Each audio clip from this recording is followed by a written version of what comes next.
The wind off the Detroit River did not blow that night. It screamed. It came down the empty avenues like something with teeth carrying ice crystals that cut against brick and steel and exposed skin, and it filled the boarded-up factories with a Cold low, night. mournful howl Come that on in, sounded get warm. almost human. Thanks. The thermometer Appreciate on it. the bank Hot sign at coffee's the right corner there. of Take a Jefferson seat. and Woodward read negative 19 degrees, and it was still falling. The street lights along the industrial corridor flickered against the snow, casting long, broken shadows across drifts that had already swallowed the parked cars. The plows had given up hours ago. The city had locked its doors. The free clinic on Mack Avenue had been open for 9 years. Maggie Whitlock had signed the lease on a Tuesday in March of the year after her son died, and she had painted the walls herself alone on a series of weekends when she could not bear to be inside her own house. The sign above the door read, "Whitlock Free Clinic," in letters she had stenciled by hand. Below the name in smaller letters, 4 words she had chosen carefully: no questions, no charge. In 9 years, she had not turned a single person away. She had stitched up knife wounds at 2 in the morning. She had set broken fingers for women who would not say how the fingers had been broken. She had counseled teenage girls who could not go home and old men who had nowhere else to go. She kept a cot in the back room and a coffee pot that was never empty, and the men of the Detroit Charter had built her a small steel safe behind the reception desk where she kept the medications that the pharmaceutical reps brought her quietly off the books because she had earned in 9 years a kind of reputation that crossed lines that did not usually get crossed. That night, the night of the storm, she had stayed at the clinic until almost 11. A boy of 17 had come in at 9 with a deep laceration on his forearm, the kind of laceration that comes from a knife, and he had not wanted to talk about how it had happened, and she had not asked. She had cleaned the wound and stitched it closed and given him antibiotics in a sandwich, and she had sent him out into the snow with a wool hat she kept in a basket by the door for boys who came in without one. Then she had locked up. She had set the alarm. She had gotten into her sedan, the one Bo had bought her for their 20th anniversary, and she had pointed the car west on Mack Avenue toward home. She had called Bo from the parking lot. "I am headed home, honey. The roads are bad, Mags. Take it slow." "I always take it slow." "I know you do. I love you." "I love you too. I will be there in 40 minutes. She had hung up. She had pulled out of the parking lot. She had no way of knowing that a black pickup truck had been sitting in the lot of the abandoned gas station across the street for the last hour waiting for her. In a narrow alley between a condemned auto parts store and the rusted skeleton of an old stamping plant, a boy curled himself into the smallest shape a body can make. His name was Eli Carter. He was 14 years old and he weighed 90 pounds soaking wet, and he had not eaten anything since the half a turkey sandwich he had found in the dumpster behind the deli on Tuesday afternoon.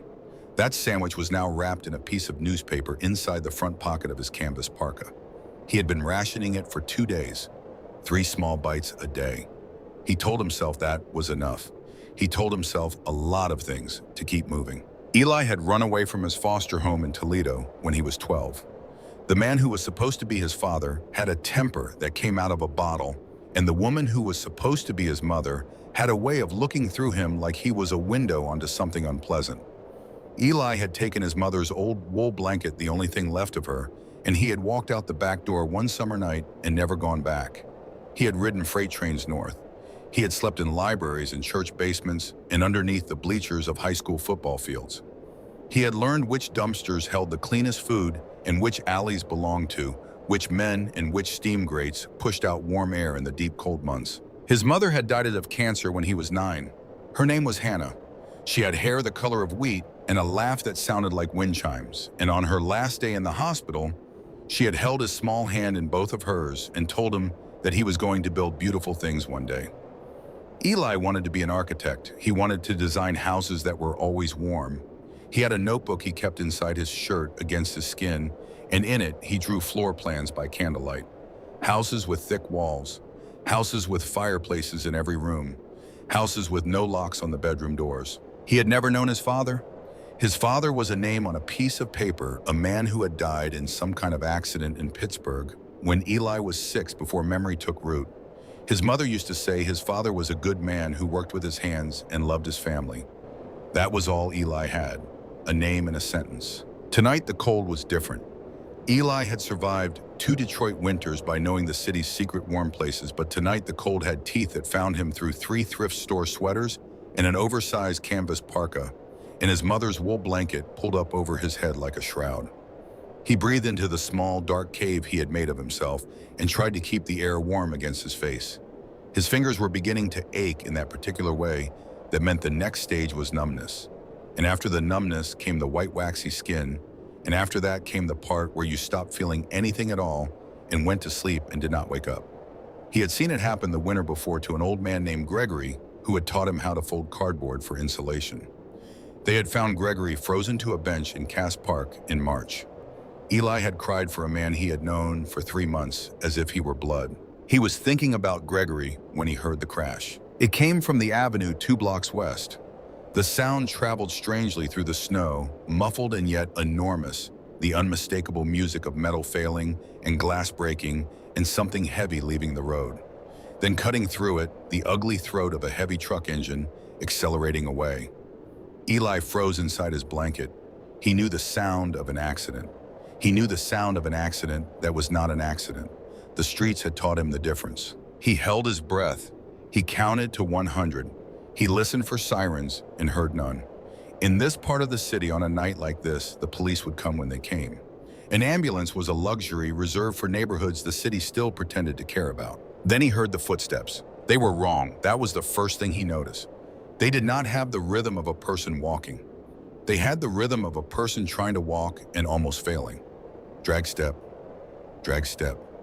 Something heavy being pulled by a body that did not have much left to give.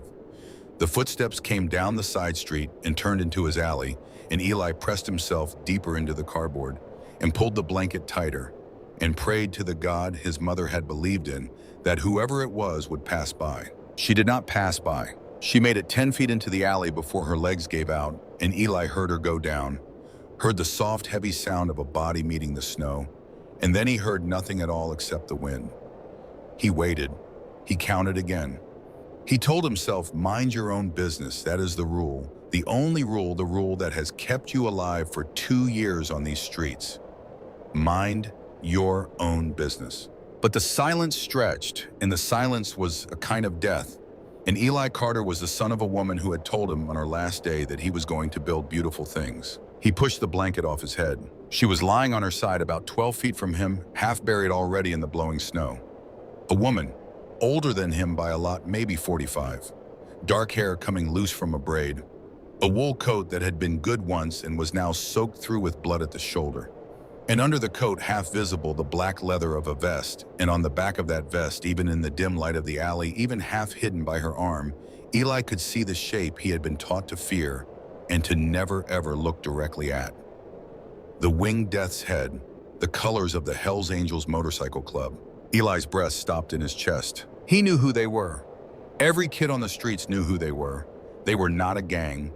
They were something older and harder than that, a brotherhood that ran like iron veins through every American city, and the patch on a man's back was a wall you did not climb and a door you did not knock on. And the patch on a woman's back on the back of a woman who belonged to one of them was something even more sacred and more dangerous. You did not see it. You did not remember seeing it. You walked away. She was going to die in 5 minutes. Eli knew this the way he knew the temperature, the way he knew the position of the moon, the way he knew his own hunger. He had seen it before. The snow was already covering her. Her breath was making no visible cloud. The blood at her shoulder was not even pooling anymore because her heart was not pushing hard enough. He crawled out of his cardboard. The cold hit him like a hand across the face. He gasped against it and felt the inside of his nose freeze instantly, felt his eyes water and the water freeze on his lashes. He scrambled to her on his hands and knees through the snow. "Ma'am," he whispered. He did not know why he whispered. There was no one to hear. "Ma'am, you can't be here. You can't sleep here." Her eyes opened. That was the moment later that Eli would remember for the rest of his life. Not the cold, not the patch, not what came after.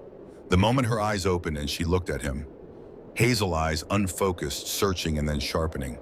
The eyes of a person who had been a long way away and was choosing against great odds to come back. She looked at him for a long second, and then she did something that Eli was not prepared for. She reached out a shaking, gloved hand and touched his face. "Honey," she said. Her voice was a rasp, almost nothing, but the word was clear. "Honey, your lips are blue." Eli stared at her. He had been ready for a lot of things. He had been ready for her to grab him to threaten him, to beg him to die. He had not been ready for her to see him. People did not see him. People had not seen him in 2 years. He was a thing that moved at the edges of their vision, a smear of dirty canvas they crossed the street to avoid, and this woman dying in the snow with a hole in her shoulder had looked at him and seen a child who was cold. Something broke open inside him. "You're hurt," he said. His voice cracked. "You're hurt bad. I have to get you out of the wind." She tried to smile. It was a terrible smile, a corpse's attempt at warmth, but it was a smile. "I'm a nurse," she whispered. "Listen to me. Listen close. The bullet is in my shoulder. It missed the artery. I'm bleeding, but I'm not bleeding out. The cold is what's going to kill me. The cold and the shock. Do you understand?" He nodded. He understood. He understood everything. He had been listening to bodies for 2 years. "Good boy," she said. "Good boy. What's your name?" "Eli. Eli." She closed her eyes for a moment, gathering something. "I'm Margaret. Maggie. Eli, I need you to help me move. There's an alcove. I saw it by the vent." He looked. She was right. There was a small cut in the brick about 10 feet deeper into the alley where the basement of the auto parts store pushed out a thin breath of warm air through a rusted grate. It was the place he had been heading to himself when the cold got worse. He had not used it yet because it was exposed to anyone who walked by. "I can drag you," he said. "I'm stronger than I look." She actually laughed at that, a small broken sound. "I bet you are." He got behind her and put his hands under her arms. She was heavier than she looked too. A woman of medium height carrying the dead weight of pain and blood loss in the beginning of the long sleep. Eli had not eaten properly in 3 days. His arms were the arms of a starved boy. He pulled anyway. It took him almost 10 minutes to drag her the 10 feet. By the end of it, he was crying, and he did not know it, the tears freezing on his cheeks before they could fall. She helped him when she could, pushing weakly with her good leg. They got her into the alcove and propped against the wall, her shoulder above her heart, the way she rasped at him to position her. The thin breath of warm air from the vent touched the side of her face, and she closed her eyes for a moment, and Eli watched the smallest amount of color come back into her lips. He sat back on his heels, panting. The world was swimming. His own body was running out. "Eli," she said, her eyes were still closed. "Eli, look at me." He looked. "You are freezing too," she said. "Your body is going into the same shock as mine. I can see it." "I'm okay," he lied. "No, you are not." Her eyes opened, and there was something in them now that had not been there before. A focus, a command. The eyes of someone who had spent her life telling people what to do in rooms where people were dying. "Eli, listen to me. We are going to keep each other alive tonight. Do you hear me? We are a team. But you have to do exactly what I say. Can you do that?" He nodded. "Take off your coat," she said. He stared at her. "Take it off and put it on me. Tuck it tight around my shoulder. The bleeding will slow if I stay warm. You keep your blanket and your sweaters. You move. You do not sit still. You jog in place. You do jumping jacks. You keep your blood moving. We trade off. Every 20 minutes I will tell you to stop, and we will check each other. Do you understand?" He understood. He also understood that she was lying about one part of it. The coat was not going to keep her warm enough on its own. The coat was going to save her life and end his. He took it off anyway. The cold was beyond cold. It was a presence. It went through the 3 sweaters as if they were nothing, and his skin shrieked, and his chest seized, and for a moment he could not breathe at all. He tucked the heavy canvas parka around her shoulders the way she said. He pulled the front of it closed across her bloody coat. She watched him do it with an expression he had never seen on a woman's face before, an expression he would not have a word for until much later in his life, an expression that was equal parts grief and gratitude, and something fierce and protective that had nothing to do with him personally and everything to do with the simple fact that he was a child and she was an adult, and she had taken an oath a long time ago that she had never broken. "Now move," she whispered. "Move, baby. Don't stop." He moved. He did jumping jacks in the snow. He did them until his lungs were full of fire. He jogged in place. He ran small, tight circles in the alcove. He swung his arms. He clapped his frozen hands. Every 20 minutes exactly, when she said, he stopped, and she opened her eyes and looked at him and asked him questions. "What is your full name? Where are you from? What is your mother's name? What was your father's name?" The questions were not idle, he understood that. She was checking him for confusion, for slurred speech, for the signs that the cold was winning. He answered every one. She asked him about his father. The cold had a way of stripping things down to their essentials. Eli had noticed this in his 2 winters on the streets. The cold did not let you keep secrets from yourself. The cold made you tell the truth, even if you were only telling it to your own ribs. He sat cross-legged in the snow next to Maggie. He had done 100 jumping jacks. He had done another 100. His body was a machine. He was running on willpower, and the willpower was running low. "Tell me about her," Maggie said very quietly. Her eyes were closed, but he could tell she was listening. "Your mother. Tell me about her." He had not talked about his mother to anyone in 5 years. The caseworkers had asked in the early days, and he had given them the small, flat answers that caseworkers expected. After he ran away, there had been no one to ask. He had not said her name out loud since the Greyhound bus pulled out of Toledo on a summer night when he was 12. Her name was Hannah, he said. The name felt strange in his mouth. It also felt good. Hannah Carter. Before she got married, she was Hannah Walsh. She had hair the color of wheat. That is what she always said. Wheat. She laughed like wind chimes. I do not know if that makes sense. It makes sense. She read to me every night, even when she was sick. Even at the end, she would have me get up on the bed with her in the hospital, and she would read to me from this book of fairy tales that had a green cover. The pages smelled like her perfume. She wore the same perfume her whole life. I do not know what it was. "Lily of the valley," Maggie said softly. Eli stopped jogging. "What?" "Nothing, baby. Keep moving. Tell me more." He started moving again, slower now. He was confused. He did not know why she had said that. He kept talking because she had asked him to. "She told me on her last day that I was going to build beautiful things." That is what she said. She said, "Eli, you are going to build beautiful things." And I told her I wanted to build houses that were always warm. And she said, "Then that is what you will do. And you have been drawing them." "Yes." "Can I see one? When we get out of here, will you show me?" He looked at her. She still had her eyes closed. She was very pale. Her lips were the color of a bruise. "Yes," he said. "I will show you. Tell me about your father." He shook his head even though she could not see it. "I do not remember him. He died when I was 6. I do not remember his face." "What did your mother tell you about him?" "She said he was a good man. She said he worked with his hands. She said he loved us." He paused.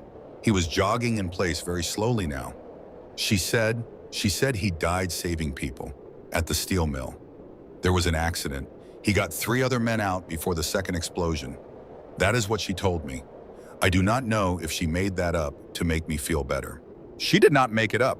He stopped again. "What?" Maggie opened her eyes. She looked at him for a long moment. She looked at him the way a person looks at a thing they have been searching for a very long time and have just in the worst possible circumstance found. "Nothing, baby," she said. Her voice was very soft. "Keep moving." He did not understand. He did not have the strength to push. He started moving again. She watched him from the wall.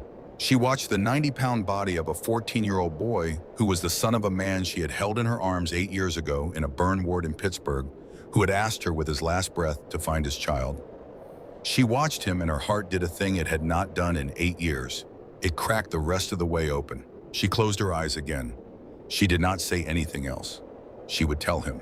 She would tell him when they were warm, when they were safe, when she had a photograph in her hand and time to do it right.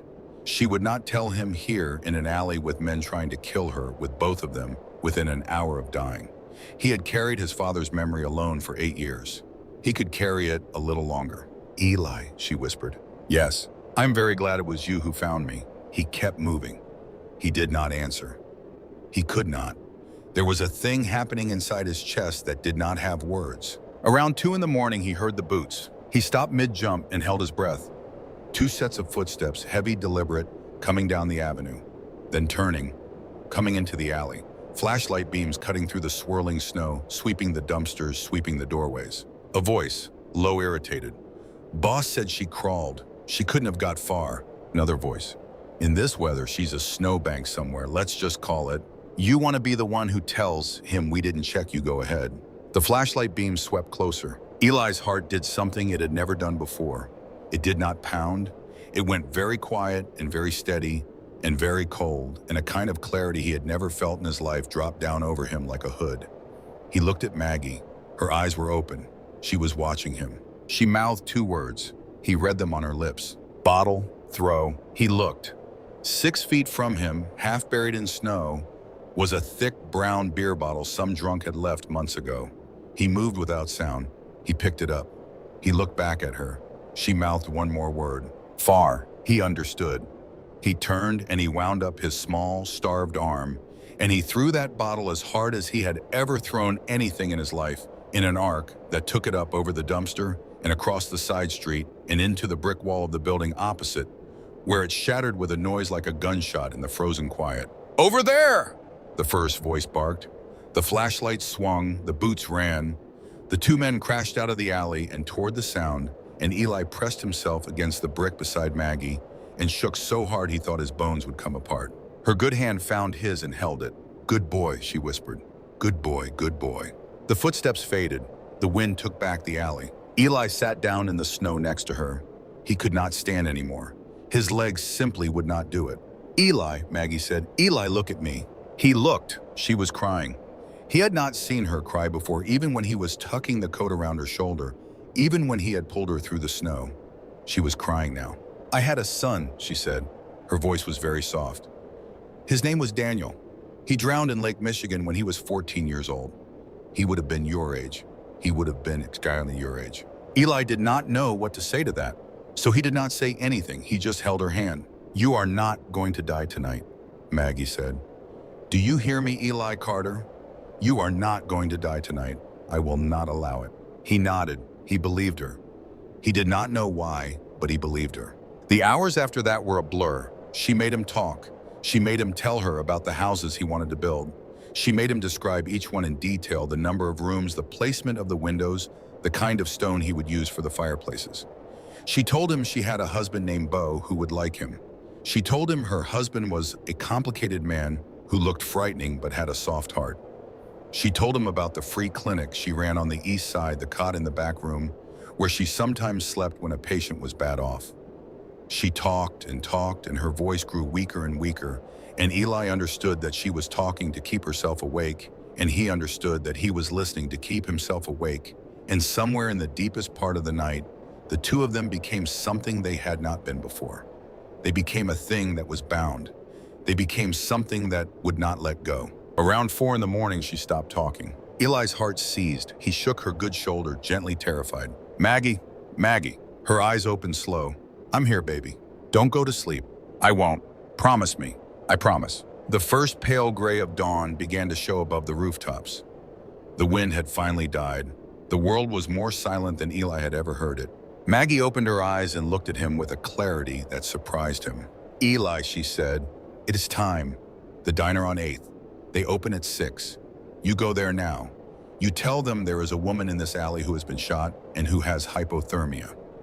You tell them to send an ambulance to the alcove by the vent at the auto parts store on 5th and Main. Then you leave. Do you hear me? You leave, you disappear. The men who tried to kill me may still be looking. They cannot see you, do you understand? I'm not leaving you. You are. Her voice had iron in it, now the iron of a woman who had told men 3 times her size to do what she said and had been obeyed. You are leaving. You have done your job. You have saved my life. Now you have to save your own. I will not have your death on my conscience, Eli. Please. He looked at her.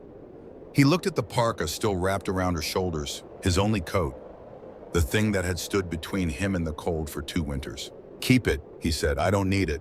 Eli. I'll come back for it. She closed her eyes. A tear slid down her cheek and froze halfway. Come back for it, she whispered. Please. He stood up. His legs were not legs anymore.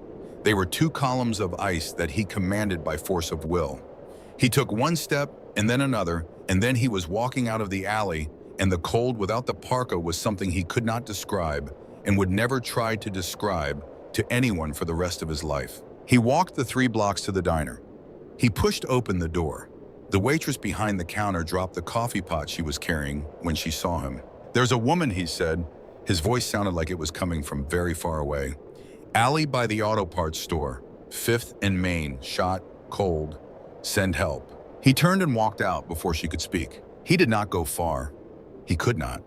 He made it across the street and into the doorway of a closed pawn shop. and there he sank down into the shadows and he watched. 12 minutes later, he heard the sirens.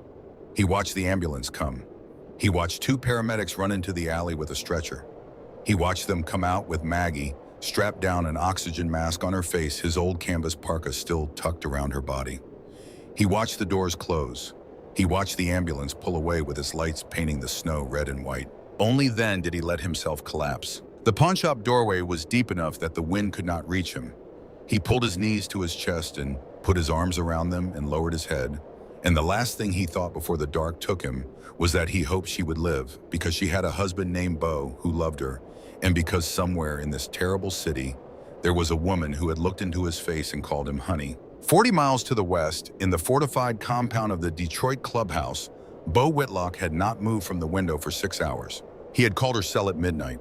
It had gone to voicemail. He had called again at 12:15. Voicemail. At 12:30, he had called the clinic.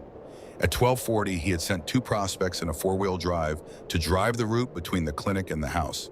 They had reported back at 1:15. No sedan, no tracks visible under the new snow, no sign of her. At 1:30, Bo had put on his cut in his coat, and he had told Cyrus Boyd in a voice that did not raise itself that he wanted 3 search teams out before 2, and that he wanted them to start at the clinic and work west and to check every overpass and every ditch along the road. He had stood at the window of the clubhouse since then, and he had watched the snow come down, and he had thought about a thing he had not thought about in a long time. He had been a paramedic. A long time ago, before the cut, before Detroit, before any of it. In a different life in Lexington, Kentucky, 22 years old, working out of a station house on the south side of town, riding a bus with an older man named Dale who had taught him how to read a body. Bo had been good at it. He had been very good at it. He had a way with the patients in the back of the bus, a way of putting his big hand on a frightened person's shoulder that calmed them when nothing else would. Dale had told him he was going to be one of the best if he stayed with it. He had not stayed with it. He had watched a 4-year-old girl die in the back of his bus on a Tuesday in October, and he had finished his shift, and he had handed in his patch at the end of the day, and he had not gone back. He had gotten on a motorcycle 3 weeks later and ridden north, and he had not stopped until he reached Detroit, and he had not used the skills again for 25 years. Except in his own kin, except in the way he watched people. Except in the way when Maggie had brought home stories from the clinic, he had been able to follow every clinical detail without her having to explain. She knew. She had known from the beginning. She had not asked him about it, and he had not told her, and the thing had sat between them as a known and unspoken thing for 22 years. At 4:12 in the morning, his phone rang. It was Cyrus. "Boss, they found her. She is at Detroit receiving. She is alive." Bo Whitlock closed his eyes. "How bad?" "Bad, but she is alive. There is something else. There is a boy. A boy. They are saying a homeless kid found her, gave her his coat, stayed with her all night. Bo, they are saying she would not have made it without him." Bo opened his eyes. He looked at the snow falling past the window of the clubhouse, and for the first time in 6 hours, his hands were not shaking. "Get the truck," he said. The drive to Detroit Receiving Hospital took 11 minutes in conditions that should have taken 30. Bo Whitlock did not slow down for ice for stop signs, or for the 2 patrol cars that fell in behind him, and then thought better of it when they read his plates. He pulled into the emergency room bay and left the truck running and walked through the sliding doors with Cyrus 3 steps behind, and the entire waiting room went silent, the way a room goes silent when something dangerous has entered it. A nurse pointed without speaking. Bo walked the corridor. The door of the trauma bay opened, and a doctor came out, a tired man in his 50s, and the doctor saw Bo and stopped. "Mr. Whitlock," the doctor said, "she is going to live." Bo closed his eyes. He put one large hand against the wall, and he kept it there for a long moment. And Cyrus Boyd, who had seen this man do things that other men would not speak of in daylight, looked respectfully away. "The bullet missed the brachial artery by less than a centimeter," the doctor said. "She has a concussion and 3 cracked ribs from the crash. She has stage 2 hypothermia and early frostbite on 2 fingers. By every rule, I know she should be dead. She was outside in the storm for almost 6 hours. "How?" Bo said. It was not a question, it was a demand. The doctor hesitated. "There was a boy," he said. Bo opened his eyes. "A boy," she told the paramedics. She would not let go of his coat. The doctor looked down at his hands. "Mr. Whitlock, there is a child's parka in her room. It is too small for an adult. It is the only reason her core temperature did not drop below the survivable threshold. She says a homeless boy gave it to her. She says he stayed with her all night. She says he threw a bottle to draw away the men who were trying to finish what they started. Bo stood very still. How old? He said. She thinks 14. Bo Whitlock walked past the doctor without another word. He pushed open the door of the trauma bay. Maggie was in the bed, an IV in her arm, her dark hair spread across the white pillow, her face the color of old paper. Her eyes opened when he came in, and she tried to smile, and the smile broke his heart in a way nothing else in his 50 years had ever broken it. "Bo," she whispered. He went to his knees beside the bed. He took her good hand in both of his.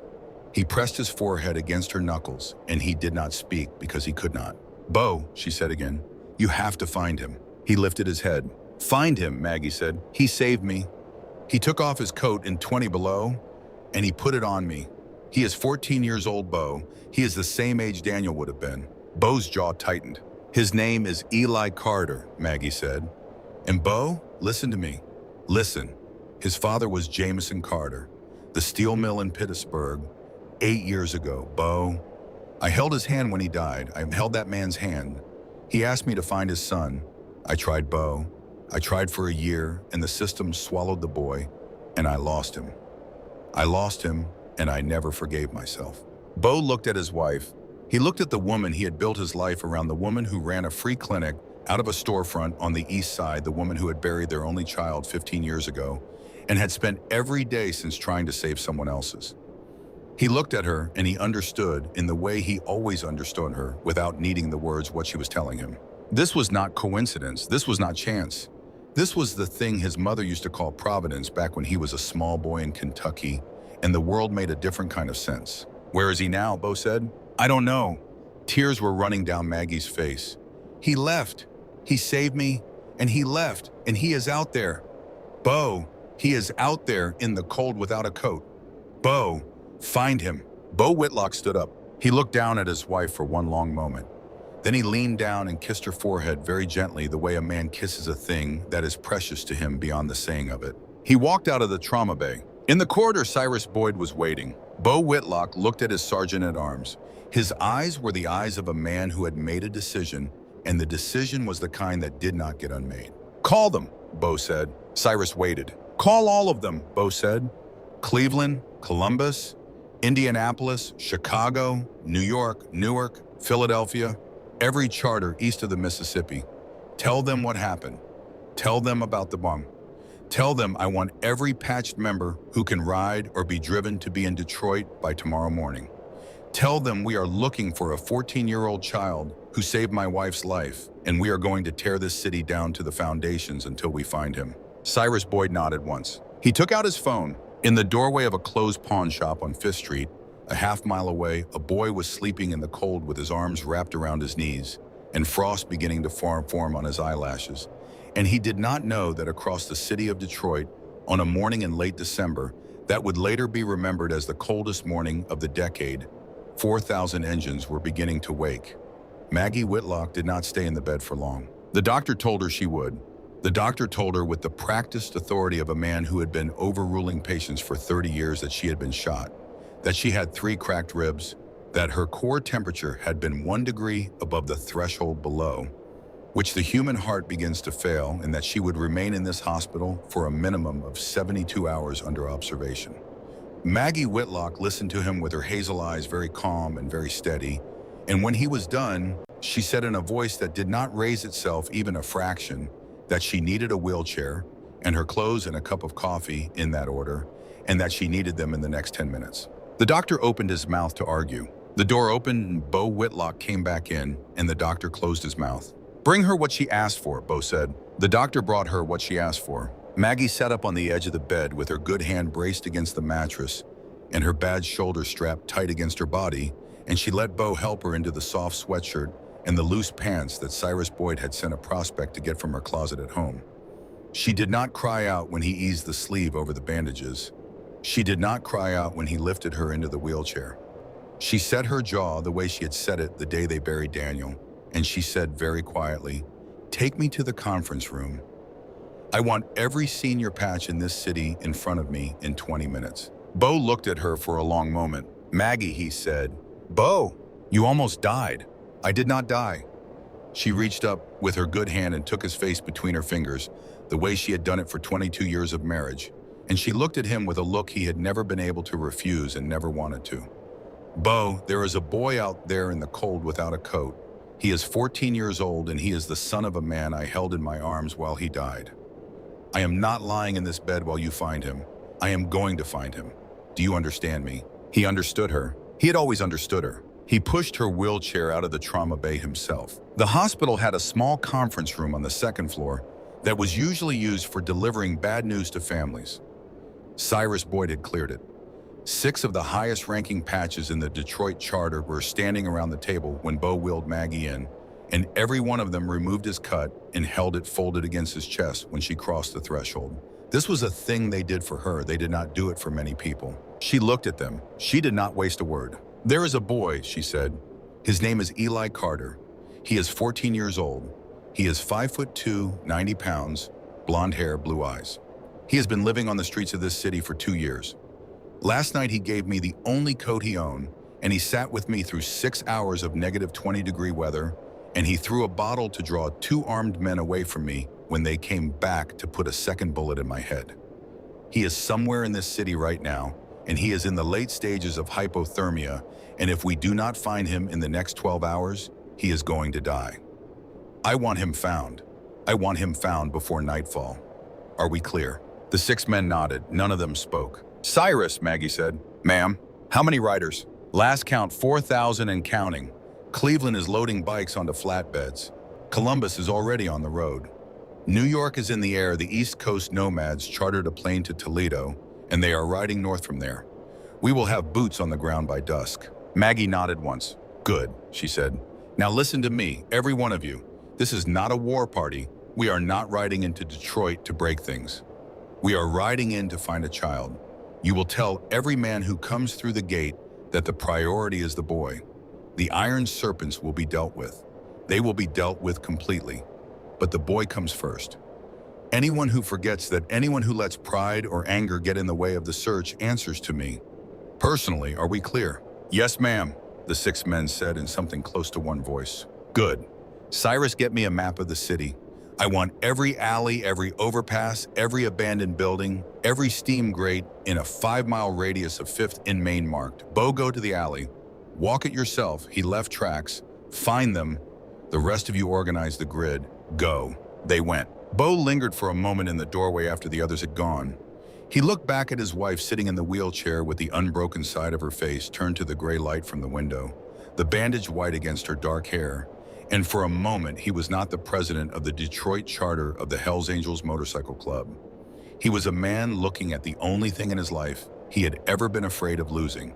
And he was looking at her the way men look at things they almost lost. "Bo," she said without turning. "Yeah, sweetheart." "Find him." "I will." He went. Cyrus Boyd brought her the parka. He set it on the conference table in front of her very gently, the way a man sets down a thing that is sacred. It was a child's parka, oversized for the child, but absurdly small to be the only barrier between a human being and a Detroit winter. The canvas was stained and torn at the elbows. The zipper was broken halfway up. The lining was a thin synthetic fluff that had compressed years ago into something that was barely insulation at all. Maggie looked at it for a long time. Then she reached out with her good hand and ran her fingers along the inside of the collar. There was a name there, sewn into the lining in a careful child-sized hand. She had not seen it the night before because she had been bleeding to death. She saw it now. The thread was white and the stitches were uneven, the way a child stitches who has taught himself, and the name was 3 letters. Eli. And underneath it, smaller, in the same careful hand, 2 more words. Carter. Property. Maggie touched the letters with the tip of her finger, and her face did a thing it did not often do. It crumpled. Cyrus Boyd looked at the floor. She turned the parka over in her lap. There was a small interior pocket sewn into the lining, the kind a child sews when a child has nothing of his own and needs a place to keep the things that are his. She slid her good hand into the pocket. There was something in it. She drew it out. A photograph. Old, creased, faded. A woman in her late 20s with wheat-colored hair and a laugh caught mid-flight, her arm around a small boy of perhaps 4. the small boy grinning up at her with two missing front teeth, and behind them, just visible in the corner of the frame, a man in a denim work shirt with grease on his hands and a kind of tired pride on his face that Maggie Whitlock had seen exactly once in her life. She had seen it on the same man 8 years ago, in a hospital bed, in a burn ward, 3 days before he died. His name had been Jamison Carter. She had known him for 41 hours. He had been one of 9 men brought in from the explosion at the Latrobe Steel facility outside of Pittsburgh, and he had been the worst of them, third-degree burns over 60% of his body, and he had been awake for almost all of those 41 hours because the morphine could not keep up with what was happening to his nerves. And Maggie had sat with him through both of her shifts and through the shifts she was not on the schedule for. And on the last morning when he understood that he was not going to survive the next round of debridement, he had gripped her hand with the one hand that was not destroyed, and he had told her about his son. His son was 6 years old. His name was Eli. His mother had died of cancer the year before. There was no other family. There was no one else. The boy was going to go into the system, and Jamison Carter, who knew what the system was, had asked Maggie Whitlock, a woman he had known for less than 2 days, to find his son, to find him and to tell him that his father had loved him, to find him and to make sure he was all right. Maggie had promised. She had spent the next year trying to keep that promise. She had made phone calls. She had hired a lawyer. She had tracked the boy through 3 foster placements in Ohio, and on the day she had finally located the address in Toledo, she had called and learned that Eli Carter had run away 2 months before and that no one knew where he was. The caseworker had said it without inflection. Just a fact. Another runaway. The system processed thousands. Maggie had not slept that night, or many nights after. She had failed. For 8 years, she had carried that failure in the place where Daniel had once been, in the small chamber of her heart that was reserved for the children she had not been able to save. And now, in a hospital conference room in Detroit on the coldest morning of the decade, she was holding a photograph of the boy she had failed, and the boy was alive, and the boy had given her his coat. She closed her eyes. She did not believe in many things. She had buried too many people to believe in many things. But she believed in that moment that there were forces in the world that moved children toward the people who were meant to find them, and that those forces had been working on her behalf for 8 years, and that she would not waste what they had given her. She opened her eyes. "Cyrus," she said. "Ma'am, get me on the radio. I want to talk to every rider who comes into this city before they begin the search." "Yes, ma'am." She turned her wheelchair toward the map that had been spread on the table. "And bring me the file on the Iron Serpents," she said. "All of it. I want to know who pulled the trigger." The Iron Serpents had been a problem in Detroit for 2 years. They were not a motorcycle club, not in any meaningful sense. They were a syndicate that wore patches because patches frightened people, and they had moved into the Eastern Industrial Corridor with money that had come up the river from somewhere south, and they had been pushing into the port territory the Hells Angels had controlled by treaty and by force for 40 years. There had been incidents, a burned warehouse, a beaten longshoreman, a car bomb that had failed to detonate. The Angels had been patient because Bo Whitlock was a patient man, and because Maggie had counseled patience, and because a war in the city would draw the kind of federal attention nobody wanted. The patience had ended at 12:47 the previous night on the overpass at 5th Street, when a black pickup truck with no plates had driven Maggie Whitlock's sedan through the guardrail and down the embankment. The man who had given that order was named Marcus Vega. He was 34 years old. He had come up out of a juvenile facility in Florida and had built a small but vicious operation in Tampa before moving north, and he wore his hair long and his beard short and his ego on his sleeve. And he had decided 6 weeks ago that the way to take Detroit was to put a bullet in the wife of the president of the Detroit Charter and let the resulting chaos in the leadership create an opening. He had been wrong. He had been wrong in a way that he was about to learn the full measure of. The 4 tow trucks hit the 4 bay doors of the warehouse at exactly 2:11 in the afternoon, and the sound was the sound of a building deciding all at once that it had been a building for long enough. The doors did not bend. They came off entirely. The steel tracks ripped out of the concrete. 2 of the doors folded inward and went down across the loading dock. The third skidded 15 feet across the warehouse floor and took out a stack of pallets. The fourth came down across the hood of a parked Cadillac that had belonged until that moment to a lieutenant in the Iron Serpents organization, who would by the end of the week no longer be a lieutenant in any organization at all. Bo Whitlock was the first man through the breach. He came in on foot behind the second tow truck with a heavy steel pipe in his right hand and Cyrus Boyd at his left shoulder, and behind them came 11 of the most experienced patches in the Detroit chartermen who had ridden with him for 15 and 20 years, men who had been waiting for 2 years for the order he had finally given. The Iron Serpents had not been ready. They had been arrogant. They had been confident that no one would come for them at their own warehouse in broad daylight in the middle of a blizzard. They had 8 men on the floor when the doors came down, and only 3 of those men got their hands on weapons before the situation was decided. The fight was not a fight, the fight was a demonstration. Bo Whitlock did not raise his voice through any of it. He pointed, he gestured.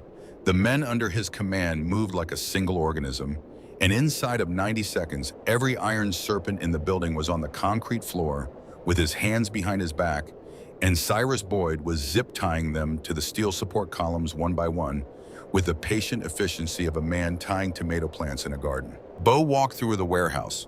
He looked at the operation. He looked at the bricks of products stacked on a folding table by the office door. He looked at the cash in banded stacks in an open safe behind a desk. He looked at the photographs pinned to a corkboard, photographs of men the Iron Serpents had been watching, photographs of houses, of cars, of routes. He found on the corkboard a photograph of his own front door. He found a photograph of Maggie getting out of her sedan in the parking lot of the clinic. He found a photograph of the overpass at 5th Street with a red marker circle around the spot where they had pushed her through the guardrail. He took the photograph of Maggie off the board. He folded it once. He put it in the inside pocket of his coat. Then he turned and he looked across the warehouse and he found Marcus Vega. Vega was on his knees in the middle of the floor. 2 patch members had brought him in from the office where he had been hiding. His nose was broken. His designer coat was torn at the shoulder. His hands were behind his back, and his eyes, when they met Bo Whitlock's, were the eyes of a man who had calculated his odds and had arrived at a number he did not like. "Whitlock," Vega said. Bo crouched down in front of him. He did not speak. He looked at the man who had ordered the attempt on his wife's life, and he looked at him for a long time. "You are going to say a thing to me," Bo said finally. "You are going to say a true thing. And depending on what you say, this goes one of 2 ways." Vega understood. Vega had been around long enough to understand. "Look," he said. His voice was steadier than Bo would have expected. "Look, I will tell you whatever you want to know, but you need to know one thing first." Bo waited. "I did not order it," Vega said. Bo's expression did not change. "You can kill me," Vega said. "You are going to anyway, I get it. But before you do, you need to know that the hit on your wife was paid for, not by me, by somebody else. Somebody who came to me 3 weeks ago with a bag of cash and a name and a license plate, and who told me when she would be on that overpass and which way she would be coming. Somebody who knew her schedule, somebody who knew her car, somebody on the inside." Bo went very, very still. "You are lying," he said. "I'm not lying. Why would somebody on the inside want my wife dead?" "I do not know," Vega said. "I did not ask. I took the money. I am a businessman. But I am telling you, Whitlock, the man who paid me, wore a cut. I saw it under his coat when he reached for the bag. The death's head, your colors." The warehouse was very quiet. Bo reached out with one large hand and took hold of the front of Marcus Vega's jacket. "Describe him," Bo said. Vega described him. Tall, broad, older, a scar running up the side of his neck from below the collar to behind the right ear. A voice that came up from deep in the chest. A way of moving that was very still until it was not. Bo Whitlock let go of Vega's jacket. He stood up. He turned and walked out of the warehouse without saying another word. And Cyrus Boyd, who had heard every word, walked beside him, and neither of them spoke until they were back in the SUV and the doors were closed. "Bo," Cyrus said, "I heard him. He could be lying. He could. He could be trying to buy time.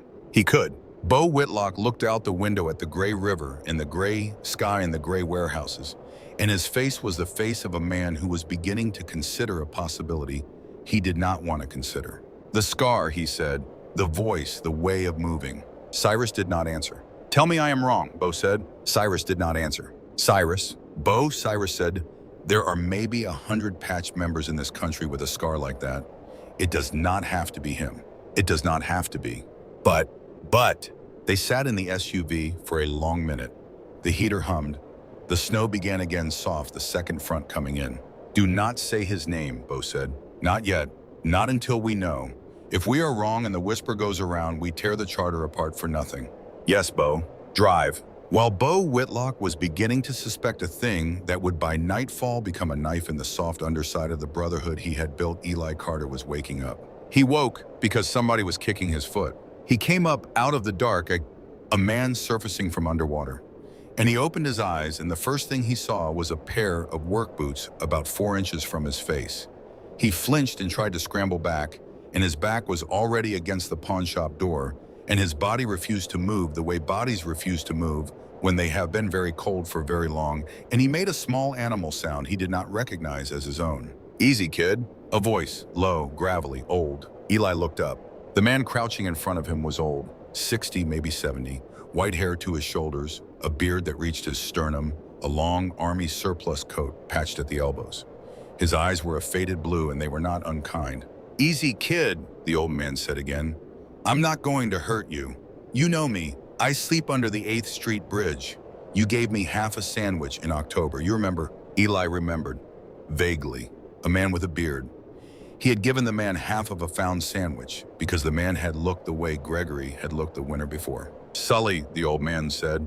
My name is Sully. You need to come with me, son. You are going to die in this doorway. Eli tried to speak. His lips were too cold to shape words. He tried again. Can't he manage? Men looking for me. I know, Sully said. I know about the men. Come on now, I have a fire. Sully half lifted, half dragged the boy out of the doorway. Eli's legs would not hold him.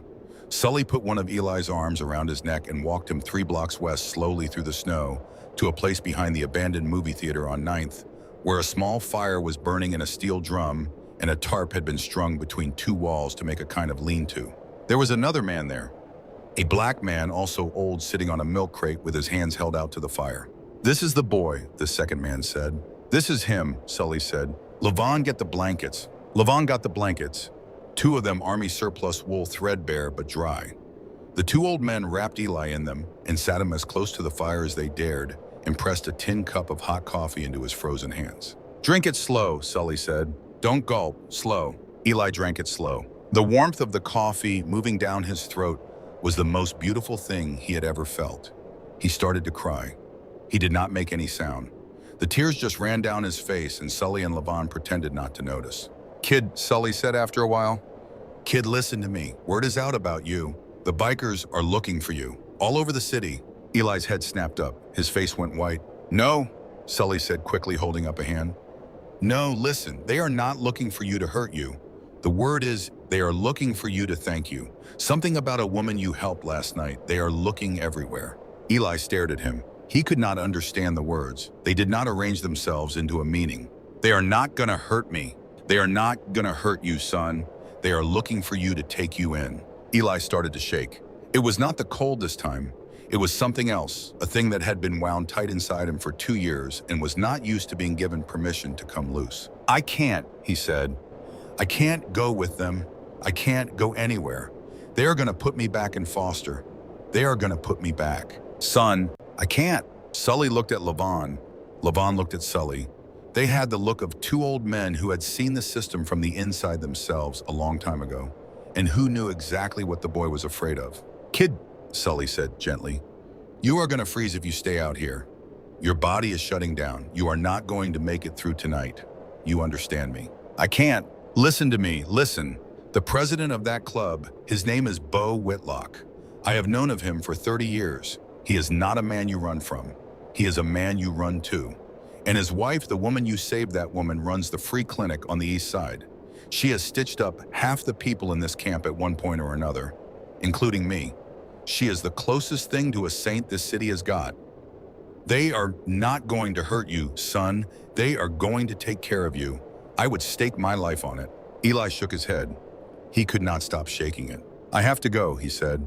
I have to get away. They will find me here. He tried to stand up. He could not stand up. His legs would not work. Sully sighed. He looked at Levon. Levon, he said. Yeah, you stay with him. I am going to go find the bikers. No, Eli whispered. No, please. Sully looked down at the boy with the kind of sorrow that old men carry for young men who do not yet understand what is being offered to them. Son, he said, you saved a woman's life last night with nothing but a coat in your bare hands. There is not a man in this city more deserving of a warm place to sleep. I am going to bring them to you, and you are going to let them help you. Because if you do not, you are going to ding, and I am not going to have that on my conscience. Not when it is in my power to stop it." Eli closed his eyes. The tears came again. "Okay," he whispered. But the moment Sully ducked out from under the tarp and disappeared into the snow, something in Eli broke. The fear was bigger than the gratitude. The fear had been living inside him for 2 years, and the fear told him that adults were not safe, that systems were not safe, that the only way to stay alive was to keep moving and to never let anyone get close enough to put a hand on his shoulder. Maggie had been different. Maggie had been one woman in an alley, and Maggie was in a hospital, and Maggie was probably already forgetting about him, and the men coming with the engines were not Maggie. The men with the engines were a club, and clubs were a system, and systems were the thing he was running from. He looked at Levon. "I have to use the bathroom," he said. Levon looked at him for a long moment. Levon was not stupid. Levon had been on the streets for 20 years. He knew exactly what was happening. "Son," Levon said very quietly. "Don't, please." Levon closed his eyes. He was an old man and his bones hurt, and he had buried more friends to the cold than he could count. He could not chase the boy. He could not stop the boy. He could only choose whether to make him feel worse for going. "There is an outhouse behind the second wall," Levon said. "Don't be long." Eli nodded. He stood up. His legs almost gave way. He caught himself on the wall of the lean-to. He took the wool blanket with him because he was not stupid either, because he knew he was not going to come back. He limped around the second wall and past the outhouse and into the alley behind it, and then he started to run. He ran the way an animal runs, without thought, without plan, just away. Eli ran for 3 blocks before his body refused to run anymore. He stopped in the lee of a brick wall, his hands on his knees, his lungs burning, the wool blanket clutched around his shoulders. The world was tilting at the edges. He could feel his heart in his ears. He could feel the cold in his fingers and his feet, in the deep middle of his chest where his mother's voice used to live, and where for the last 2 years there had been only silence. He thought about going back. For one long second he thought about it. He thought about the fire and the coffee and the kindness in the eyes of the old man named Sully, and he thought about how easy it would be to just turn around and walk back through the snow and let someone else for the first time in 2 years be in charge of what happened next. Then he thought about Mr. Henderson. Mr. Henderson had been the foster father in Toledo. Mr. Henderson had been kind too on the first day. Mr. Henderson had sat at the kitchen table with him and shown him his new room and told him that he was safe now that he had a family, now that he would never have to worry again. Mr. Henderson had been kind for 11 days. On the 12th day, Mr. Henderson had come home from the bar at 1 in the morning and had taken his belt off in the upstairs hallway and had used the buckle end, and Eli had learned at the age of 11 that kindness from adults was a thing they offered first and took back later, and that the taking back was the thing you had to be ready for. He had been ready ever since. He turned away from the warmth of the camp. He started walking east. He dragged the blanket. He did not look back. Behind him in the lean-to, behind the abandoned theater, Levon sat on his milk crate and watched the empty corner around the second wall for a long time after he should have gone to look. He was an old man. His knees did not work the way they used to. He could not have caught the boy if he had run after him. He could have called for him. He did not. He had been a boy on the streets himself once in Memphis in 1962, and he remembered what it felt like when a stranger told you that you were going to be safe. He remembered that the only thing more terrifying than not believing it was believing it. He sat on his crate, and he watched the snow come down past the open end of the lean-to, and he waited for Sully. Sully came back 40 minutes later. He had 2 patch members with him, a sergeant-at-arms with a barrel chest and a younger man with a kind face, and Sully ducked under the tarp and looked at the empty corner where the boy should have been, and he closed his eyes. "He ran," Levon said. "When?" "As soon as you were gone." "Levon, I know Sully, I know.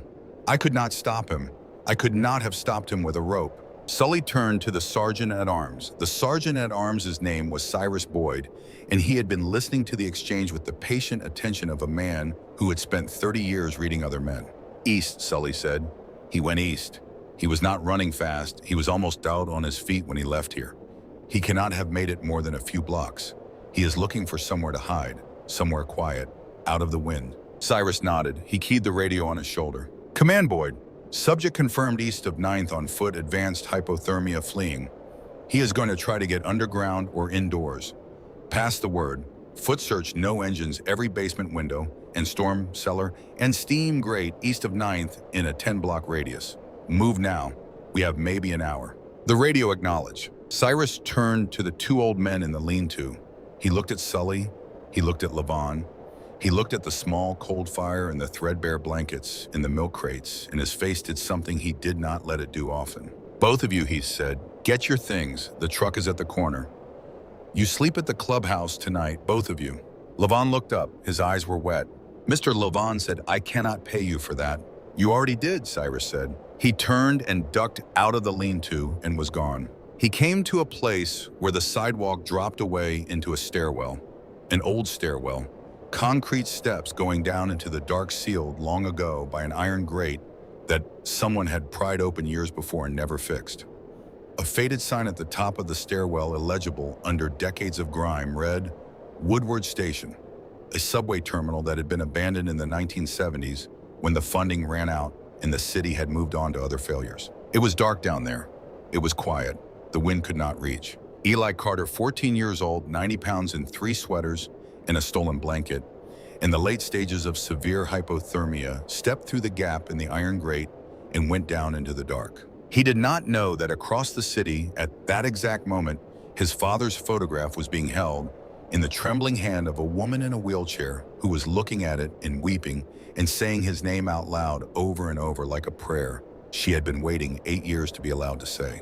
He did not know that an old man named Sully was at that exact moment walking up to a checkpoint of armored SUVs at the corner of 10th and Main and telling a sergeant-at-arms named Cyrus Boyd that he had seen the boy and that the boy had been in a camp behind the abandoned theater and that the boy was very afraid. He did not know that a tall, broad, older man with a scar running up the side of his neck was at that exact moment walking into the conference room of the clubhouse on the west side and embracing a man named Bo Whitlock and telling him that he had ridden in from Indianapolis to help find the boy who had saved Maggie's life and that he was at the Brotherhood service in any way the Brotherhood required. His name was Roland Mueller. Everyone called him Tank. He had been Bo Whitlock's road brother for 26 years. He was the godfather of the son Bo and Maggie had buried. He had been the best man at their wedding.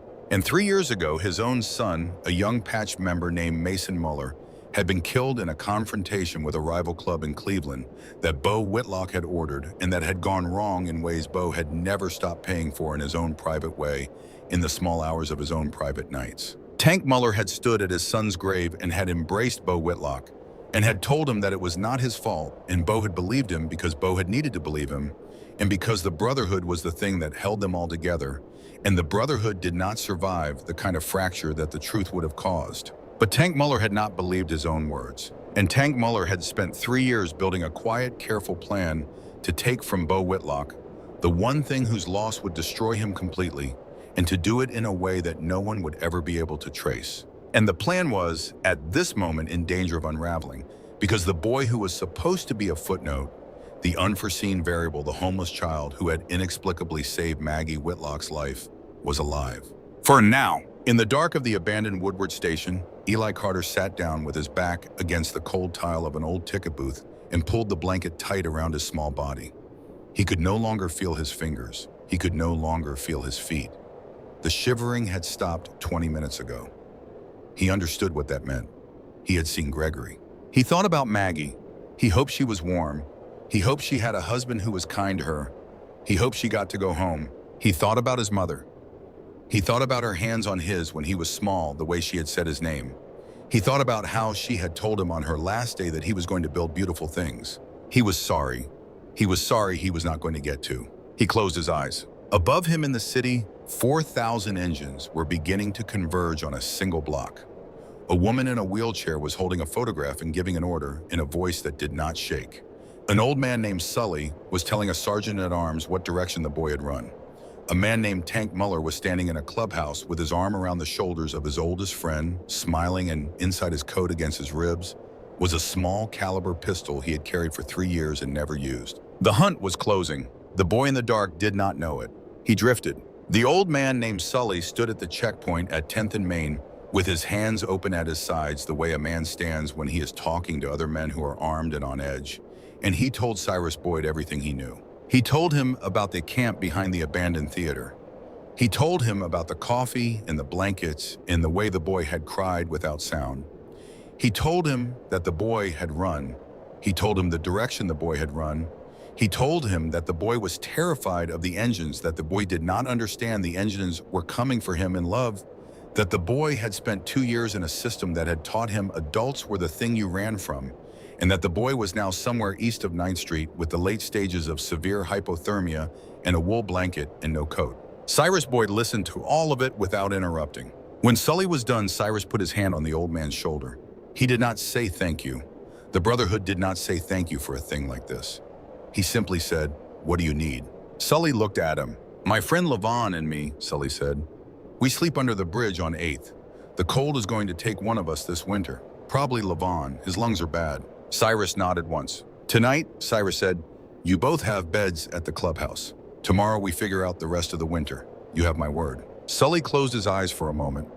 He was an old man and he was very tired, and he had given the boy what he could give, and now another man was carrying it the rest of the way.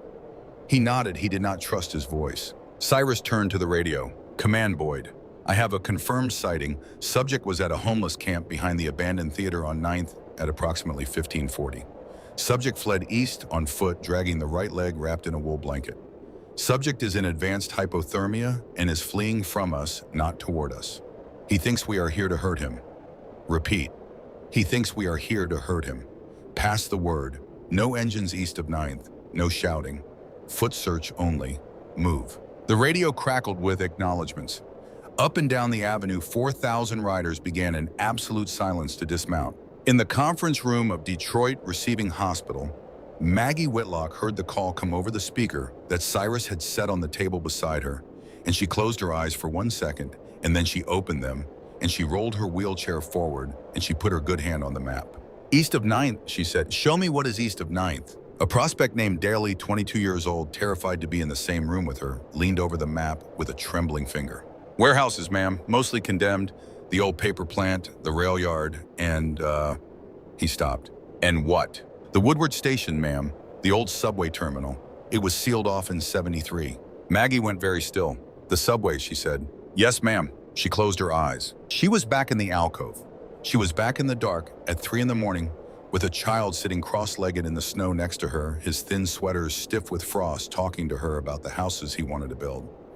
He had told her about the warm places he knew, the grates, the doorways. He had told her in a small, proud voice that he had a secret place, a place no one else used, a place that was deep and quiet and out of the wind. He had told her where it was. She had been half dead, and she had still listened. Because she had been a nurse for 23 years, and a nurse listens to dying patients and to frightened children with the same careful ear. Because what they say at the edge of the dark is sometimes the most important thing they will ever say. He had told her it was underground. He had told her it was Woodward. "Cyrus," she said, opening her eyes, "get Bo on the radio. I know where he is." The descent into Woodward Station was the descent into a tomb. Bo Whitlock went down the concrete stairs. First his flashlight, a hard white blade in the pitch dark, his breath visible in front of him in tight white puffs. Cyrus Boyd was at his shoulder. Behind them came 8 more patched members picked for their size and their silence, and at the back came 2 paramedics from the team Maggie had requested be staged at the hospital and brought forward when the location was confirmed. Each paramedic carried a portable warming kit. One of them carried a defibrillator. The tile of the old terminal was slick with decades of seepage and frozen condensation. The walls were spray-painted in the indecipherable codes of 3 generations of teenagers who had broken in here and dared each other into the dark. The air was the air of a closed lung, cold, wet, still. Bo swept the flashlight in a slow arc. The beam picked out the rusted teeth of an old turnstile, the bones of a vendor's kiosk, a pile of fallen ceiling tile. He did not call the boy's name. Maggie had been very specific on the radio. "Do not call him. He will run. Move slow and let him hear you breathing. Let him understand that you are men and that you are not in a hurry and that you mean him no harm." They moved slow. They walked the concourse for what felt like a very long time. The flashlights swept and swept. They checked behind the kiosks. They checked the ticket booth. They checked the maintenance closet. The cold came up through the soles of their boots and into their bones, and Bo Whitlock thought about a boy who had been down here for hours in 3 thin sweaters and a stolen blanket, and his jaw tightened until he could feel the muscle jump in his cheek. "Boss!" Cyrus's voice, very quiet. Bo turned. Cyrus was at the far end of the concourse, his flashlight beam pointed down at the floor in the corner, where the tile of the wall met the concrete of an old support pillar. Bo came to him. In the corner, wedged so deep into the angle that he was almost not there at all, was a small bundle, a wool blanket, and inside the blanket, curled into the shape a body makes when the body is trying to keep its core alive and has given up on everything else, was a boy. Bo Whitlock went down on his knees in the cold wet of the concourse floor. He set the flashlight aside so the beam was on the wall and not on the boy's face.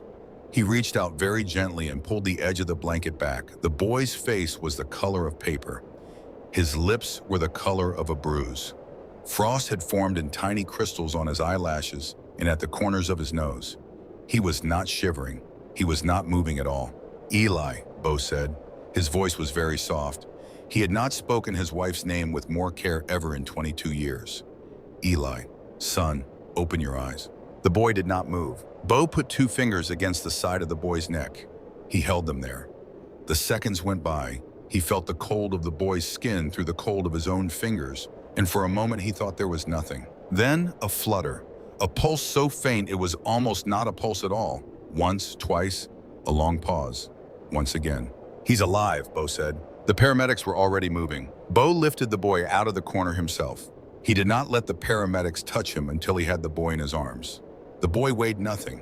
Bo Whitlock had carried sacks of feed that weighed more than Eli Carter weighed. He stripped off his own leather cut and the heavy thermal jacket beneath it, and he wrapped the boy in the jacket with one hand while he held him with the other, and he pressed the boy's small body against his chest. And he stood up, and he turned, and he started to walk. He walked fast. He did not run. He had been a paramedic himself in another life before any of this, and he knew what running did to a heart in this condition. He came up out of the dark of the stairwell and into the gray of the late afternoon, and the world above him was waiting. 3 blocks of riders on foot lined the street. 1,000 men. None of them spoke. None of them moved. They were standing in 2 long walls along either side of the avenue, and between the walls the road was empty all the way to the SUV that was waiting at the curb with its back door open and the engine running. Bo walked the gauntlet of his brothers with a 14-year-old child in his arms. Every man he passed bowed his head. He did not look at any of them. He looked at the SUV. He got to it. He climbed into the back seat with the boy still in his arms, and Cyrus Boyd was already in the driver's seat, and the door slammed and the SUV pulled away from the curb. And behind it, at last, 4,000 engines came to life in one rolling thunder that shook the windows of the buildings for half a mile in every direction. The escort to the hospital was a moving wall. In the back seat, Bo Whitlock pressed his lips against the top of the boy's head and spoke to him in a low murmur the entire way. "Stay with me, son. Stay with me. You hear me, Eli Carter? You stay with me. There is a woman waiting for you. She has been waiting for you for 8 years. You stay with me." The boy did not respond. The boy's heart between Bo Whitlock's chest and his arm was beating, just barely, just barely. They came through the doors at 4:12. Maggie Whitlock was waiting for them in the lobby in her wheelchair with the parka folded across her lap and her good hand gripping the armrest so hard her knuckles were white. When the door slid open and Bo came through with the boy in his arms, she made a sound that was not a word. She made a sound that came from a place inside her she had kept locked for 15 years. The trauma team was already moving. They took the boy from Bo in one practiced motion, a heated gurney appearing beneath him, blankets IV, lines the controlled choreography of people who have done this before. Maggie wheeled herself beside the gurney as it moved down the corridor. She kept her hand on the boy's foot through the blanket. She talked to him the whole way. "Eli, honey, it is Maggie. I am here. I am here, baby. You are not alone. You are not alone anymore." They came in through those doors of Trauma 1. The doors closed behind them. Bo Whitlock stood in the corridor outside. Cyrus Boyd stood beside him. For a long moment, neither man spoke. Then the alarm went off inside the trauma bay. The high, flat, screaming tone of a heart that has stopped. The overhead pager came alive. Code blue. Trauma 1. Man. Code blue. Trauma 1. Inside Trauma 1 doctor, Patel had been working on dying patients for 21 years, and she had developed in that time a particular expression for the moment when she was deciding whether or not to call it. It was a small expression, a tightening at the corners of the eyes, a pause before the next instruction. The trauma nurses on her team could read it the way sailors read the horizon. She had that expression now. The boy on the table had been in V-fib for 90 seconds. They had shocked him twice. The line on the monitor had jumped both times and had failed both times to hold. The warming protocol was running. The heated saline was going in the chest, compressions were continuing in a steady rhythm, and Dr. Patel was looking at the monitor and was beginning to make the calculations she did not want to make. Maggie Whitlock saw the expression. Maggie Whitlock had worked beside Dr. Patel for 10 years. Maggie Whitlock knew exactly what the expression meant. She moved. She came around the head of the table on her good leg, the wheelchair forgotten somewhere behind her, the bandage on her shoulder already showing a small bloom of red where she had pulled the stitches. She put her good hand on the side of the boy's face. She bent down so that her mouth was an inch from his ear. "Eli," she said. Her voice did not shake. "Eli Carter, you listen to me. Your father held my hand for 41 hours, and the last thing he asked me to do in this world was to find you. I found you. Do you hear me? I found you. And you do not get to leave before I tell you about him. You do not get to leave before I give you back the years that have been waiting for you. You come back. You come back, baby. You come back right now." Dr. Patel looked at her across the table. Dr. Patel did not say what she had been about to say. Dr. Patel looked at the woman she had worked beside for 10 years, and she saw something in Maggie Whitlock's face that she had never seen before in any face in any trauma bay in 21 years. And she made a different decision. "Charge to 360, Dr. Patel said. "One more time, clear." The body on the table jolted. The line on the monitor jumped. The line held, sinus rhythm, faint, unsteady, real. The trauma nurse on the left side of the table let out a breath that came out as something close to a sob. Dr. Patel closed her eyes for a half second. Maggie did not move. She kept her hand on the boy's face and her mouth at his ear, and she whispered to him over and over that he had done good, that he had done so good, that he was safe now, that she had him, that she was not going to let him go. Behind the safety glass of the trauma bay door, Bo Whitlock saw the line hold.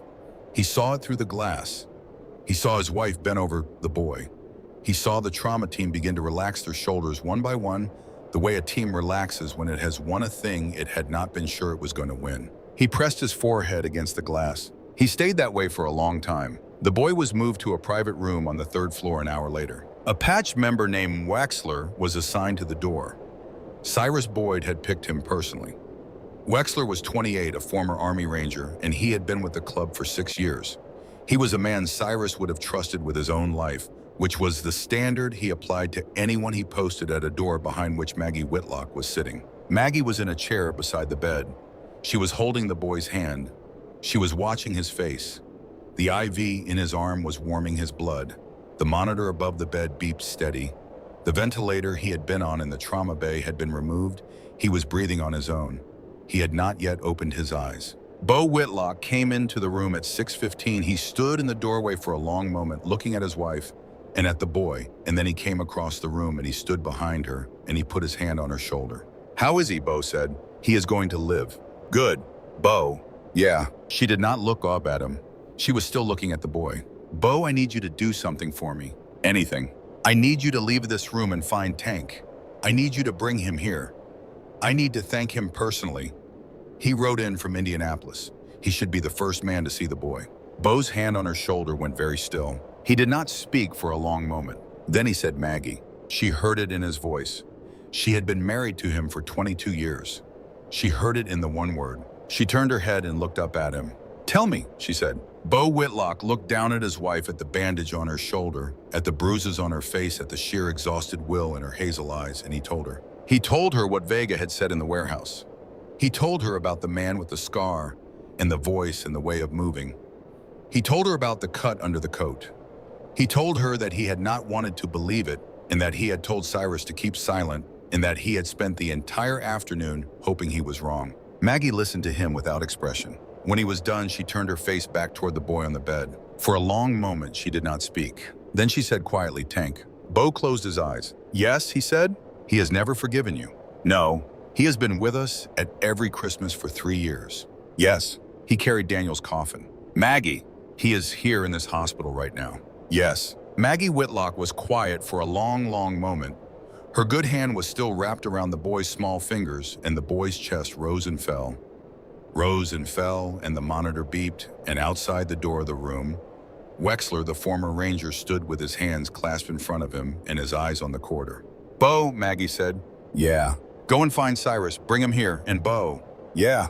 Do not confront Tank yet. Do not do anything yet. Bring Cyrus to me, and then you go and you sit in the chapel on the second floor and you wait for me to call you. Do you understand? Bo looked at her. Maggie. Bo, he came here for the boy. He came here because the boy is the loose end. He has been waiting all afternoon for the right moment, and the right moment is now when the corridors are full of riders and 100 patches are coming and going, and no one will notice one more man walking past a door. He is going to come for the boy, Bo, and he is going to come soon. And when he comes, I do not want you in this room, because if you are in this room, you will kill him, and what needs to happen here is something else. Bo Whitlock looked at his wife for a very long time. Maggie, he said, he may have a weapon. I know. He is twice your size. I know. Maggie. Bo. She turned her face up to him, and her eyes were the eyes of the woman he had married 22 years ago. The woman who had buried their son and built a clinic on the east side, and who had spent every day of her adult life walking into rooms full of people in pain and saying, I am here, and meaning it. Bo, he is a man who lost his son, so am I. Let me talk to him. Bo Whitlock stood beside his wife's chair for one more moment. Then he leaned down and he kissed the top of her head very gently, and he walked out of the room. He brought Cyrus back. He whispered 3 sentences to Cyrus in the doorway. Cyrus's face did a thing that almost no one had ever seen it do. Then Cyrus nodded once and took up a position inside the room against the wall behind the door where he could not be seen by someone walking in. Bo went to the chapel. He sat in the back pew. He bent his head. He did not pray this time. He had used up his prayer for the day. He waited. It was 8:14 when the door of the boys' room opened. Maggie did not look up. She was holding Eli's hand and she was looking at the boy's sleeping face, and she did not turn her head when she heard the door. Hello, Tank, she said. The man in the doorway froze. Roland Mueller was 6'5" and built like the trucks he had driven for 30 years. His beard was iron gray and his hair was pulled back into a short tail at the base of his neck, and the scar that ran from below his collar to behind his right ear was the souvenir of a knife fight in a parking lot in Bakersfield in 1987 that he had won. He stood in the doorway of the hospital room with one hand on the frame and the other hand inside the lapel of his coat, and his face went through 3 expressions in less than a second. He stepped inside. He closed the door behind him. Maggie, he said, I just wanted to see how he was. He is going to live, Tank. That is good. That is real good. Sit down, Tank. There was a chair on the other side of the bed. He did not sit. He stood by the door and his hand was still inside his coat. I cannot stay long, Mags. I just wanted to look in. I'm going to head back down. Sit down, Tank. He looked at her. She turned her head finally and she looked back at him, and the look on her face was not fear and it was not anger. It was something he had not been prepared for. It was sorrow. He sat down. His hand came out of his coat. It was empty. The pistol was still inside the coat against his ribs where it had been for 3 years. For a long moment, neither of them spoke. The monitor beeped. The boy breathed. Tank, Maggie said very quietly. I know. The big man across the bed went very still. I know about Vega, she said. I know about the cash. I know about the cut. I know about the night on the overpass. I know all of it, Tank. So please do not insult either of us by trying to explain. Tank Muller's mouth opened. He closed it. Maggie, he said. Tank, listen to me. I am not going to tell you that I understand. I am not going to tell you that I forgive you.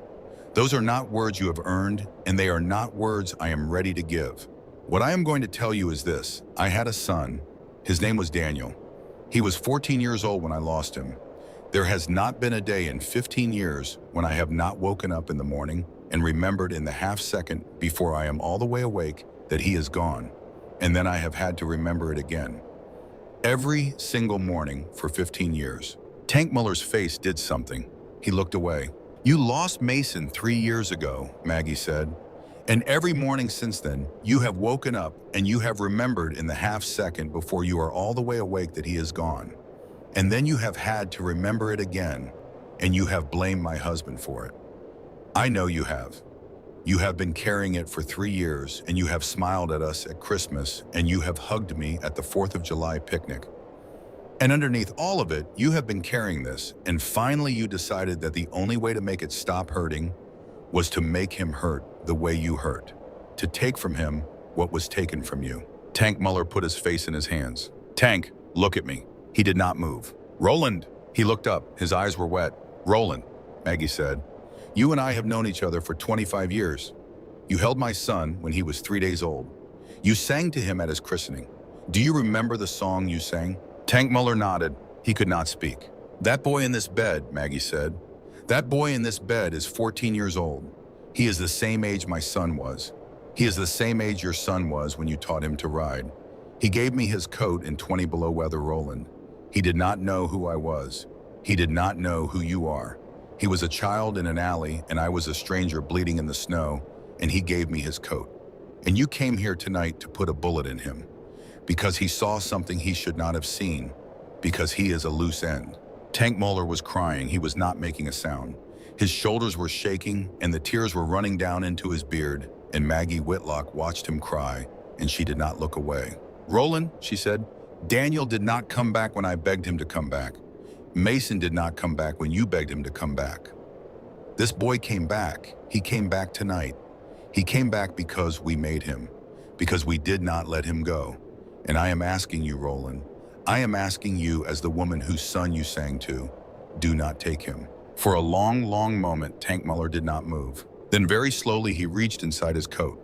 Cyrus Boyd against the wall behind the door did not breathe.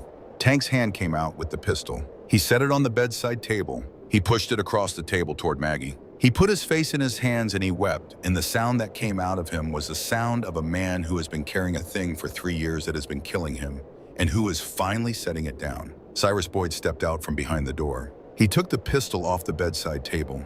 He took Tank Muller by the shoulder. He led him out of the room without a word. Cyrus Boyd led Tank Muller out of the room, and Tank Muller did not resist. He walked the way a man walks who has been carrying a stone for 3 years and has finally been allowed to set it down. They went down the corridor, and they did not pass any Patchett members because Cyrus had before anything else cleared the corridor. They went down the back stairwell to the parking garage. They did not speak. In the parking garage, Bo Whitlock was waiting beside an SUV. The two old men looked at each other. There were 26 years between them. There was the wedding, there was the christening, there was the funeral, there was every Christmas dinner and every 4th of July picnic and every long ride on every long road, and there was also a black pickup truck on an overpass on the coldest night of the decade, and a woman bleeding in the snow and a child with no coat. Bo did not raise his voice. You are going to write down everything, Bo said. Everyone you paid, every dollar, every meeting. You are going to give it to Cyrus tonight, and then you are going to ride out in the morning alone, and you are going to surrender yourself to the federal field office in Cincinnati on the conspiracy charge. You are going to do this because the alternative is that the Brotherhood handles it internally, and we both know what that looks like. And I am not going to do that to you. Not after 26 years. Not after Mason. Tank Muller closed his eyes. Bo, do not say it. Whatever you are going to say, do not. I have to. What? I am sorry. Bo Whitlock looked at his oldest friend in the world. He looked at the man who had stood beside him at the altar and beside him at the grave. He did not speak for a long time. I know you are, he said, finally. I am sorry too. I have been sorry for 3 years. I should have said it. I should have said it the day we put him in the ground. I thought saying it would make it worse. I was wrong. Tank Muller nodded. He could not speak. Get in the truck, Bo said. Tank Muller got in the truck. Cyrus Boyd drove him to a safe house in Dearborn. He sat with him through the night. In the morning, Tank Muller put on a clean shirt and got on a bus to Cincinnati alone. And he walked into the federal building at 10 in the morning, and he did exactly what Bo Whitlock had told him to do. He served 11 years. He sent Maggie Whitlock a Christmas card every year. She wrote him back every year. Maggie heard the door close behind them, and she heard in the corridor outside the heavy quiet that meant Bo Whitlock had come back and that her husband had taken the news from Cyrus, and that the two men were standing in the hospital corridor, not speaking. She turned back to the boy. Eli Carter opened his eyes. He looked up at the ceiling for a moment, confused, and then he turned his head, and he saw her. His face did something. He tried to speak. His voice would not come. Hello, honey, Maggie said. You came back. You, he whispered. His eyes were filling. You are okay. I am okay because of you.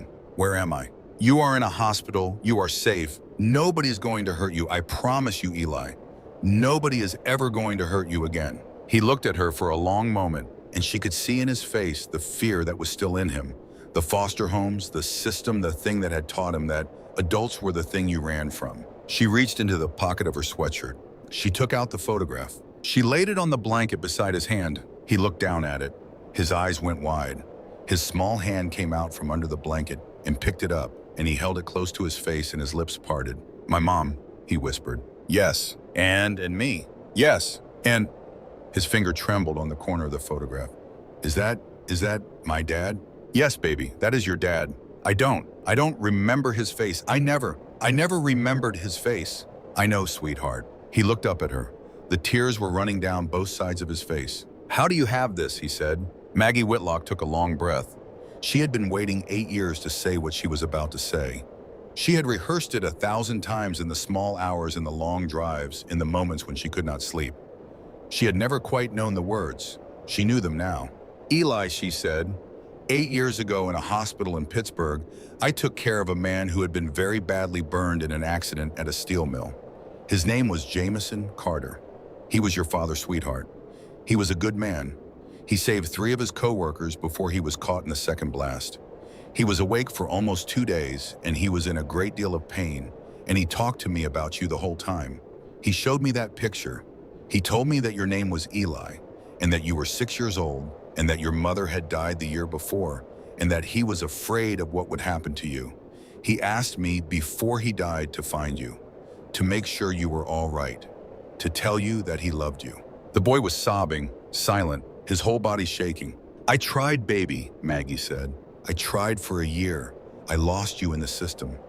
I thought I had failed him. I have carried that for 8 years. And then last night in an alley in a snowstorm, a boy gave me his coat. And this morning I found his name sewn into the lining.